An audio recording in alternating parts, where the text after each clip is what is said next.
In 2011, my family was introduced to the beginning of the hardest adventure we'd ever encounter.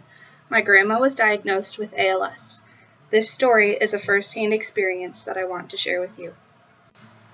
ALS is a disease that affects the mobility and use of your muscles. Usually people between the ages of 40 and 70 are diagnosed with ALS. Most people live 2 to 5 years after being diagnosed with ALS. Unfortunately, my grandma passed away within 10 months. My Grandma Jan, or Butta as my youngest cousin called her, was a woman full of faith and happiness. There was never a dull moment with her. Her favorite job was being a grandma, and there was nothing more she loved than her 2 daughters and her 6 grandbabies. We could always count on her to make us laugh. She had no problem walking around with her hair in curlers and a cigarette in her mouth. She was full of confidence that I strive to have someday.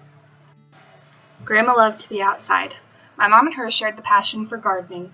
She would have a magnificent garden in her backyard where we could sit on the patio and enjoy each other's company.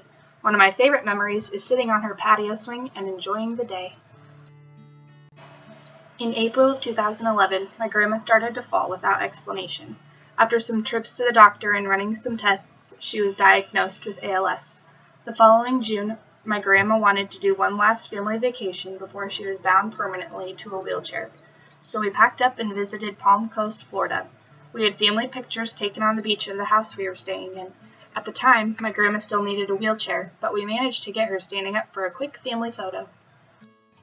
In October, my family and I participated in the ALS walk.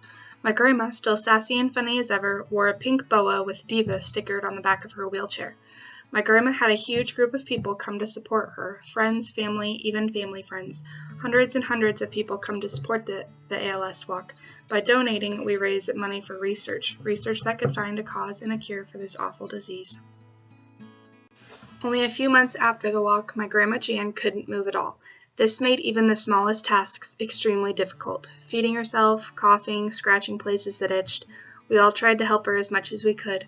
Have you ever tried to describe to someone what itches? It can easily make you frustrated, but my grandma made it into a joke every time, always keeping us and herself laughing. Because her muscles were getting weaker and weaker, eventually she couldn't hold her head up anymore, making it hard to speak and breathe. She wore a neck brace for support, but that didn't stop her from telling us all of her favorite memories. She was always optimistic, and that is something we all truly admired.